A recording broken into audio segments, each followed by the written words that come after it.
டெல்லி மதுபான கொள்கை ஊழல் வழக்கில் முன்னாள் துணை முதல்வர் மணீஷ் சிசோடியாவுக்கு ஜாமீன் வழங்கப்பட்டிருக்கிறது. அமலாக்கத்துறை வழக்கில் டெல்லி முன்னாள் துணை முதல்வர் மணீஷ் சிசோடியாவுக்கு ஜாமீன் வழங்கப்பட்டிருக்கிறது. அண்மை செய்தியை பார்த்துக் கொண்டிருக்கிறோம். அமலாக்கத்துறை வழக்கில் டெல்லி இதுகுறித்து கூடுதல் விவரங்களுடன் எமது செய்தியாளர் ஆண்டன் இணைகிறார். ஆண்டன், விவரங்களை பதிவிடுங்க. வணக்கம். அதான் இந்த வழக்கில் ஒரு முக்கியமான ஒரு நகர்வாக இது பார்க்க வேண்டும்.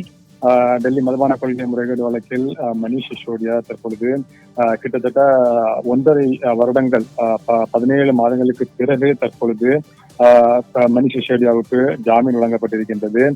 இந்த வழக்கில் கைது செய்யப்பட்டு டெல்லி திகார் சிறையில் அடைக்கப்பட்டிருந்தார். அதுபோன்ற ஒரு சூழலில் தொடர்ந்து அவரது ஜாமீன் மனுக்கள் பல்வேறு நீதிமன்றங்களிலும் நிராகரிக்கப்பட்டு வந்திருந்த சூழ்நிலையில் இன்றைய தினம் உச்சநீதிமன்றம் இந்த வழக்கில் டெல்லி மதுபான கொள்கை முறைகேடு வழக்கில் சிபிஐ மற்றும் அமலாக்கத்துறை 2 வழக்குகளிலும் மணீஷ் சிசோடியாவுக்கு தற்பொழுது ஜாமீன் வழங்கி அதிரடியாக உத்தரவு பிறப்பித்திருக்கின்றது.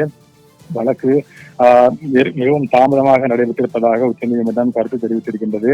ஏனென்றால் ஏற்கனவே மணீஷ் சிசோடியா சார்பில் உச்சநீதிமன்றத்தில் இந்த வழக்குகளில் ஜாமீன் கோரி மனுக்களானது தாக்கல் செய்யப்பட்டிருந்தது. அப்பொழுது உச்சநீதிமன்றம் இந்த மனுக்களை நிராகரித்தது. அதே சமயத்தில் இந்த வழக்கு இந்த சிபிஐ மற்றும் அமலாக்கத்துறை வழக்குகளை விசாரணையை விரைவுபடுத்த வேண்டும் என்று உச்சநீதிமன்றம் சார்பில் தெரிவிக்கப்பட்டிருந்தது.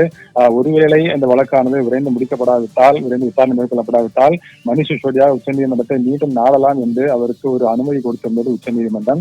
அதன் அடிப்படையில் தான் மணீஷ் சிசோடியா தற்போது உச்சநீதிமன்றத்தை மீண்டும் நாடினார். ஏனென்றால் இந்த வழக்கு விசாரணை மிகவும் மந்தமாக நடைபெற்றுக் கொண்டிருக்கின்றது. எனவே உச்சநீதிமன்றம் ஏற்கனவே கொடுத்திருக்கக்கூடிய அனுமதியின்படி நான் இந்த மனுவை தாக்கல் செய்கின்றேன்.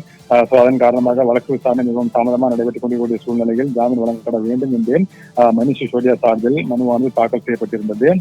இந்த நிலையில்தான் உச்சநீதிமன்றம் தற்பொழுது மணீஷ் சிசோடியாவுக்கு இந்த வழக்கு தொடர்ந்து தாமதமாக நடைபெற்று வருவதை உச்சநீதிமன்றம் குறிப்பிட்டு அதன் அடிப்படையில் அவருக்கு இருக்கக்கூடிய உரிமைகள் பறிக்கப்படக்கூடாது என்பதன் அடிப்படையில் தற்பொழுது உச்சநீதிமன்றம்